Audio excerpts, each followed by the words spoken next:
산전수전이라는 말이 있습니다. 이 산전수전의 뜻이 무엇이냐면요, 산에서도 싸우고 물에서도 싸운다라는 거예요. 계속 싸운다, 계속 전투를 치른다라는 것이죠.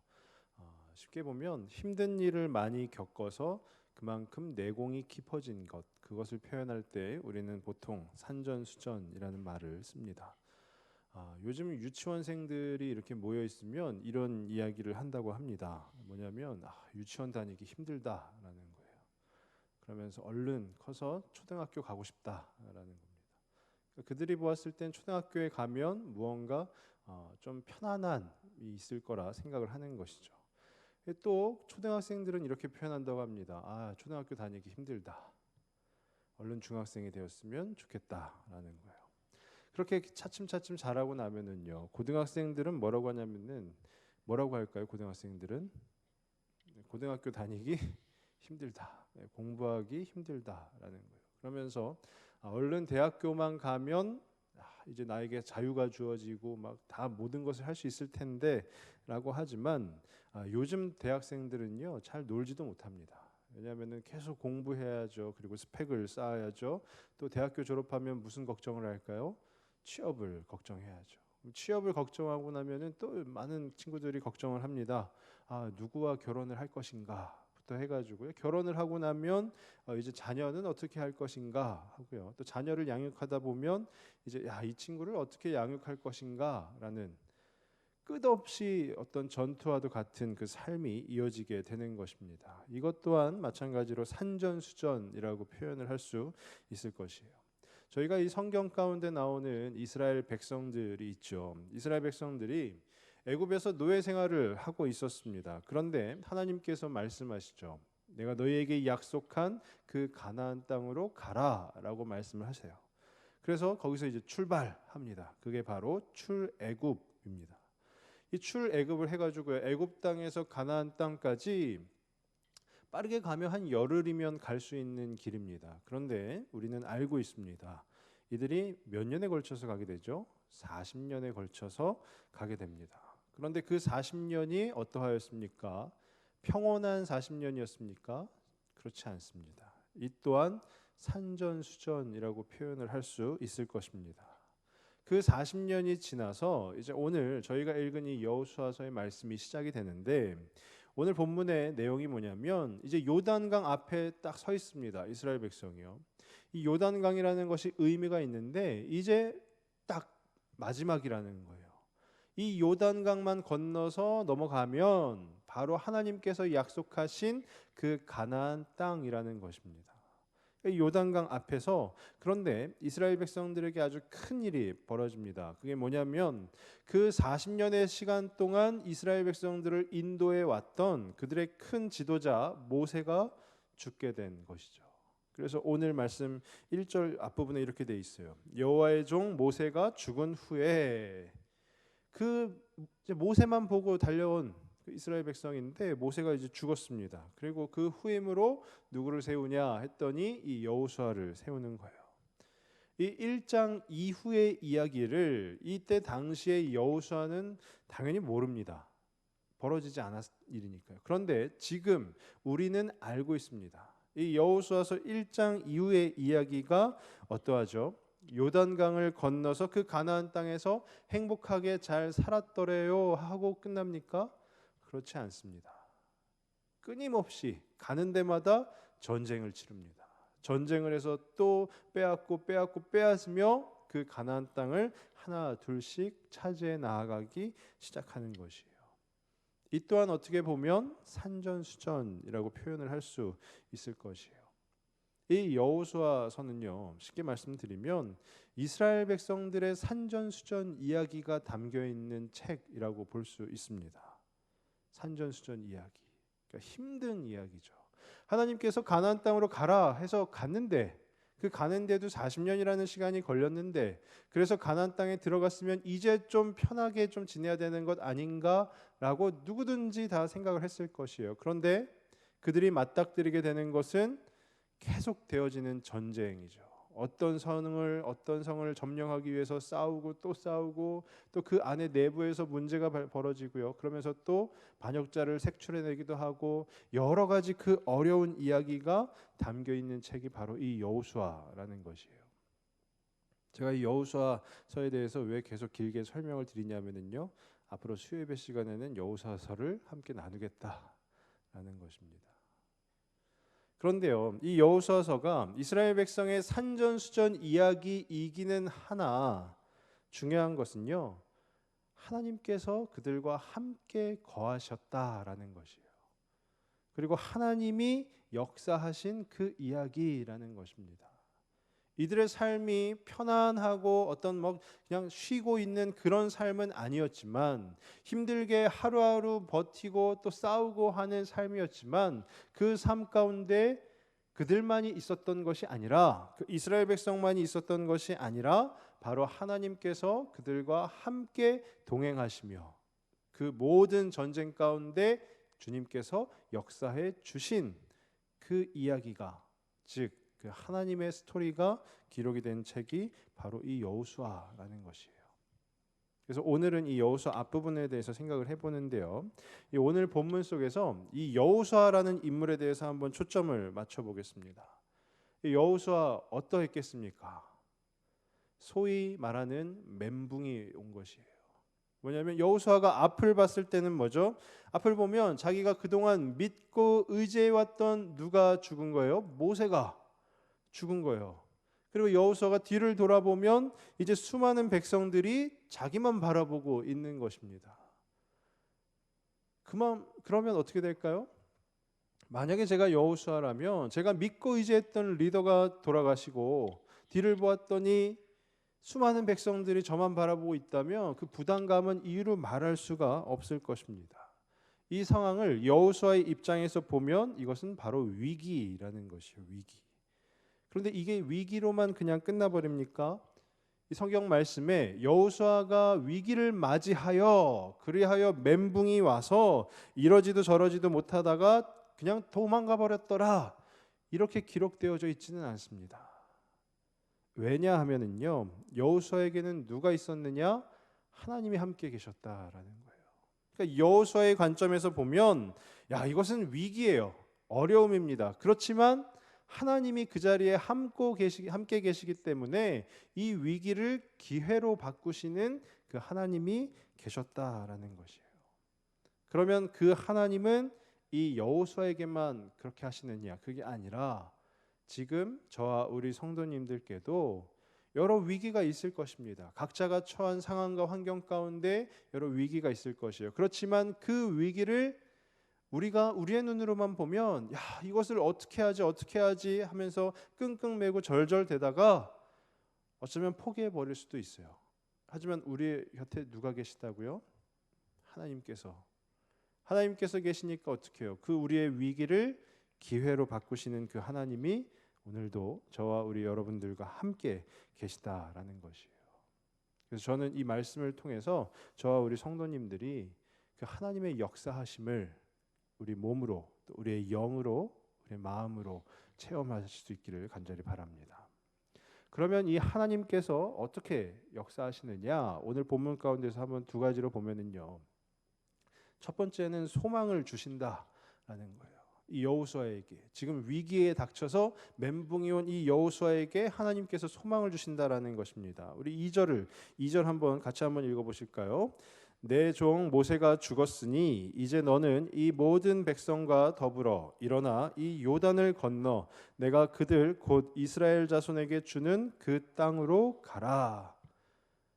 여호수아가 지금 완전히 다 힘이 빠진 거예요. 모세는 죽었고요. 백성들은 여호수아만 바라보고 있으니까 이것도 저것도 다 하기 싫을 거예요. 그래서 하나님께서 여호수아에게 말씀하시기를 뭐라고 하냐면 일어나라라는 거예요. 그 어려운 상황 가운데서 지금 일어나라, 그리고 행동을 취해라라는 거죠. 어떤 행동이냐? 그 땅으로, 즉 가나안 땅으로 가라라는 거예요. 여호수아는 요단강을 앞에 두고 있지만 모세의 사망과 그 본인이 리더가 된 그 부담감으로 인해서 쉽사리 요단강을 건너지 못할 거예요. 이걸 어떻게 건너지? 어떻게 하지? 발만 동동 구르고 있었을 것입니다. 그런데 그 여호수아에게 하나님께서 일어나서 그 땅으로 가라라는 것이에요. 그러면서 뒤에 3절부터 5절까지 뭐라고 말씀하시냐면요, 너가 그 땅으로 들어가면 그 땅에서 밟는 모든 땅을 너에게 주겠다라는 거죠. 그리고 결코 내가 너를 떠나지 아니할 것이다라는 거예요. 하나님이 소망을 주시는 겁니다. 지금 불안과 두려움과 염려와 근심과 걱정으로 똘똘 뭉쳐져 있는 그 여호수아에게 하나님께서 소망을 주세요.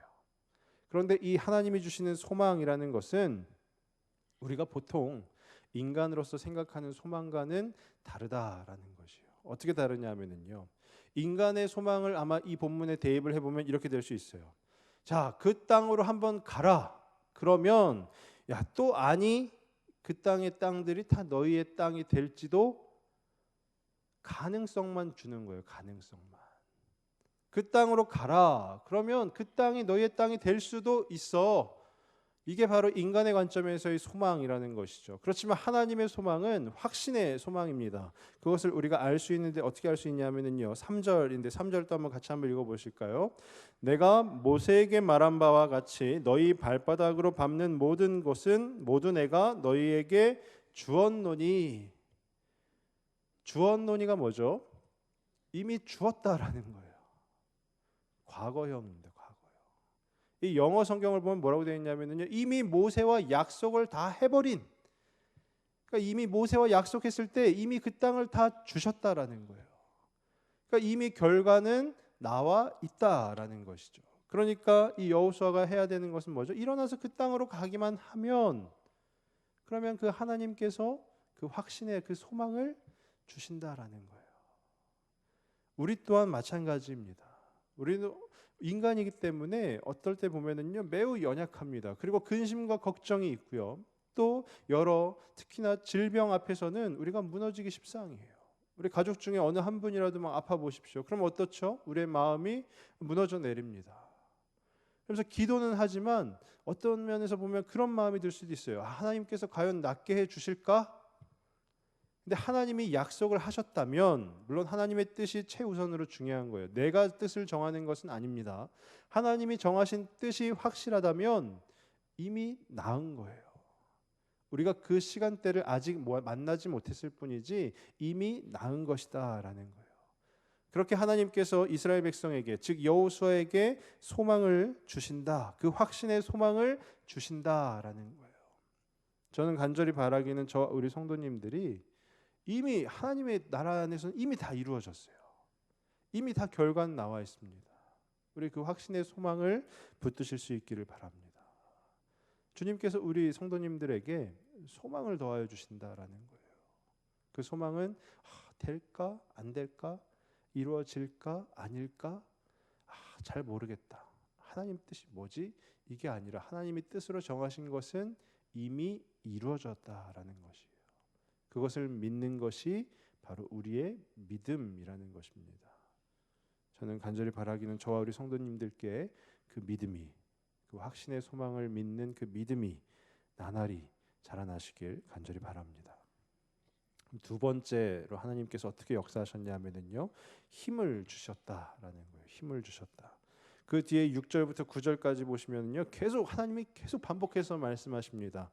뭐라고 말씀하시냐면요, 강하고 담대하라라는 거예요. 하나님이 계속 반복해서 강하고 담대하라라고 말씀을 하시는 이유는 무엇이겠습니까? 여호수아가 지금 어떤 상태일까요? 약하고 두려워하는 상태인 거죠. 지금 마음이 너무 연약해져 있는 거예요. 그리고 두려운 거예요. 아니 하나님, 어찌 내가 이 수많은 백성들을 인도해서 이 땅으로, 그 땅으로 갈 수가 있겠습니까? 저는 못합니다. 저는 도저히 못합니다. 하는 그 약하고 두려운 상태라는 것이에요. 그런데 하나님께서 여호수아에게 강하고 담대하라 한 번만 말씀하신 게 아니라 수없이 되풀이해서 말씀을 하시는 이유는 하나입니다. 하나. 뭐냐면 약하고 두려운 상태에 있는 여호수아에게 무엇을 주시기 위함일까요? 힘을 주시기 위함이에요. 야, 너 힘 좀 내라 라고 하면서 계속 말씀을 하시는 겁니다. 우리 성도님들께서 보신 분이 계신지는 모르겠는데요, 예전에 그 말아톤이라는 영화가 있었어요. 말라톤, 그 지적 장애를 가지고 있는 그 어떤 실화를 배경으로 한 영화인데요. 지적 장애를 가지고 있는 그 영화 속의 인물의 이름은 초원이었습니다. 이 초원이의 엄마가 초원이를 이제 마라톤 선수로 키우는 거예요. 그러면서 이제 경기에 나갈 때마다 이 지적 장애를 가지고 있는 초원이가 매우 두려워 떨고 있으니까 그때마다 이 엄마가 초원이한테 한 얘기가 뭐냐면은요. 아마 들어보신 분 많이 계실 거예요. 초원이 다리는 그러면 뭐라고 그랬죠? 100만 불짜리 다리. 그러면 초원이 몸매는 끝내줘요. 그럼 따라해봐. 나는 잘할 수 있다. 그러면 이 초원이가 나는 잘할 수 있다. 나는 잘할 수 있다. 막 이러면서 이제 경기에 임하는 것입니다. 근데 그게 영화를 보신 분은 아시겠지만 한 번만 하지 않아요. 늘 계속 나옵니다. 영화 내내 계속 나와요. 초원이 다리는 100만 불짜리 다리. 초원이 몸매는 끝내줘요. 따라해봐. 나는 잘할 수 있다. 나는 잘할 수 있다. 이 엄마가 계속해서 이야기합니다. 초원이 다리는 100만 불짜리 다리. 이것을 왜 계속 얘기할까요? 이 엄마의 마음은 뭘까요? 진짜 그 다리가 100만 불이어서 그럴까요? 그 아들에게, 그 초원이에게, 이 경기를 앞두고 두려워 떨고 있는 그 아이에게 힘을 주기 위함이다라는 거예요. 오늘 본문에 빗대어서 생각을 해보면 하나님께서 여호수아에게 강하고 담대하라, 강하고 담대하라, 놀라지 마라, 내가 너와 함께 있다. 계속 말씀하시는 이유가 무엇일까요? 힘을 주시기 위함이다라는 거예요. 여호수아가 일어나서 그 땅으로 갈 수 있는 그 힘을 더하여 주시기 위함이다라는 것이에요. 저는 이 오늘 말씀을 준비하면서 저에게도 그렇고 저희 성도님들께도 하나님께서 주시는 말씀이라는 생각이 들어요. 너 할 수 있다. 너 잘할 수 있다. 절대 포기하지 마라라는 거예요. 하나님께서 그걸 계속 반복해서 말씀하시는 거예요. 야, 너 할 수 있다. 할 수 있다. 절대 포기하지 마라. 그러면서 또 소망을 더하여 주시는 것이죠.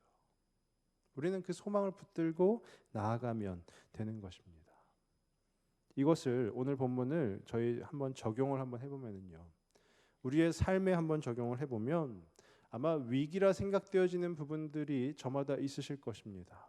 자녀들의 문제와 상황들로 인해서 이거 좀 어떻게 해야 되지, 어떻게 풀어나가야 되지라고 생각이 되는 분들도 있을 것이고, 또 우리 가정의 경제적인 부분으로 인해서도 이것을 어떻게 해야 되지, 어떻게 해야 되지라고 생각하시는 분들도 계실 것이에요. 또 가족의 건강 때문에도 이걸 어떻게 해야 되지 하고 생각하시는 분들도 계실 것입니다. 우리가 아무리 인간의 머리를 굴리고 굴려서 생각을 해봐도 답이 나오지 않는 그런 문제에 맞닥뜨렸을 때 이 본문 속 여호수아처럼 우리는 이러지도 저러지도 못하며 아마 그냥 철퍼덕 주저앉아 있을 것이에요. 근데 그때에 우리 하나님께서 말씀하시는 것이죠. 자, 일어나서 그 땅으로 가라. 그러면 이미 내가 이미 주어진 그 축복의 은혜를 누리게 될 것이다 라는 거예요. 그리고 힘을 주시는 거죠. 무슨 힘일까요? 일어날 수 있는 힘을 주시는 거예요. 그 땅으로 나아갈 수 있는 힘을 주시는 것입니다. 그것이 바로 우리 하나님이시다라는 거예요. 어떤 면에서 보면은요, 이것을 이제 신학적으로 풀면 이것은 어떤 기복신앙 아니면 번영신학이 아닙니까? 하나님의 어떤 축복의 메시지만 더하여서 우리가 그냥 그 바라는 것이 아닙니까? 라고 생각을 하지만 저도 매우 미천하고 짧은 그 신앙 생활을 해야 했지만 우리 하나님을 생각했을 때요, 우리가 아프면 아픈 그대로 있기를 바라시는 것은 절대 아니다라는 생각이 듭니다. 그리고 우리에게 어떤 어려움이 있을 때, 우리가 낙심하여 있을 때 그 낙심함 가운데 그냥 철퍼덕 주저앉은 채로 계속 있기를 바라시는 분은 아니시다라는 거예요. 그러면 이 하나님이 원하시는 것은 뭐냐? 일어나서 그 땅으로 가라라는 거죠. 그 땅이 무엇입니까? 그 땅이 막 어떤 평안이 가득한 곳 절대 아닙니다. 요단강을 건너서 가나안 땅에 들어간 이스라엘 백성들이요, 그냥 농사 지으면서 평안히 살았다 이것이 아니에요. 끊임없는 산전수전, 그 전쟁의 나날들이지만 그 가운데 동행하시는 하나님과 함께 살았다라는 것이에요. 그리고 즉 하나님이 인도하시는 그대로 하나님 말씀에 순종하여 나아갔다라는 것입니다. 일어나서 그 땅으로 가라. 어쩌면 우리는 그러면 너희에게 다 주겠노라 하는 그 주어지는 것에 대해 관심이 많을 수도 있지만 정작 중요한 것은 무엇이냐면요, 우리가 일어나야 된다라는 것이에요. 그리고 하나님이 말씀하시는 그곳으로 나아가야 된다라는 것이에요. 우리 성도님들께는 하나님께서 어디로 가라고 말씀하십니까? 각자 다 말씀하시는 것이 있을 것이에요. 그 하나님의 음성에 귀를 기울이실 수 있기를 바랍니다. 그리고 그 음성을 듣고 우리가 그 하나님 앞에 주님 나아가겠습니다 라고 결심도 하셨으면 좋겠습니다. 그러면 우리 하나님께서 그 위기를 기회로 바꾸어 주실 것입니다. 그러면 이것을 우리 교회 또 공동체에 한번 또 적용을 해보면은요, 제가 몇 번 말씀 때도 이야기를 했지만 우리 교회 교육부서가 있습니다. 교육부서가 위기입니다, 위기입니다. 이제 저뿐만이 아니라 많은 분들이 이야기하고 있어요. 정말 위기입니다. 자, 얼추 한번 따져봤습니다. 내년이 2020년인데요.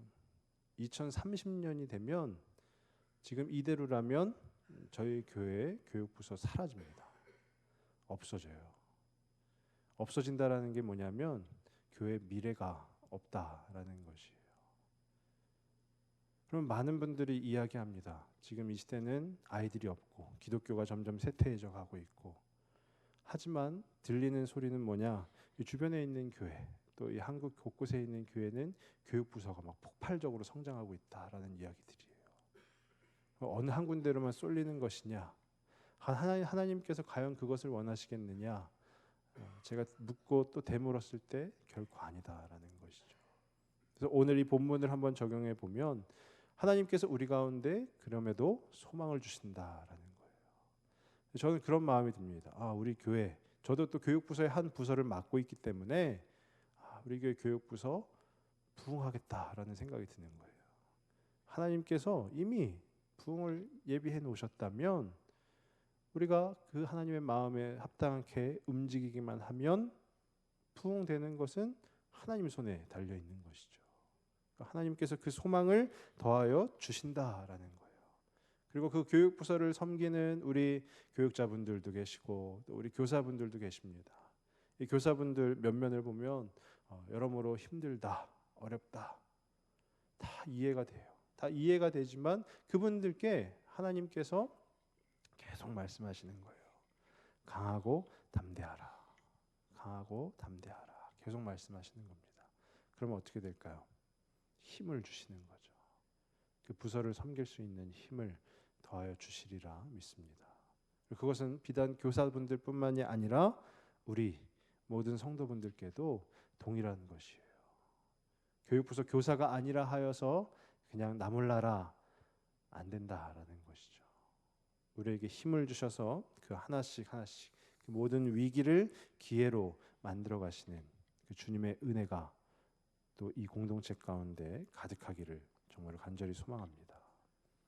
그러면 이 위기를 기회로 바꾸시는 그 하나님 주시는 소망을 품으시는 저와 우리 성도분들이 되시길 간절히 바랍니다. 그리고 그 주시는 힘을 의지하시길 바랍니다. 그렇게 하면 우리가 나아가야 될 그 방향을, 그 길을 우리 하나님께서 밝히 보여주실 것입니다.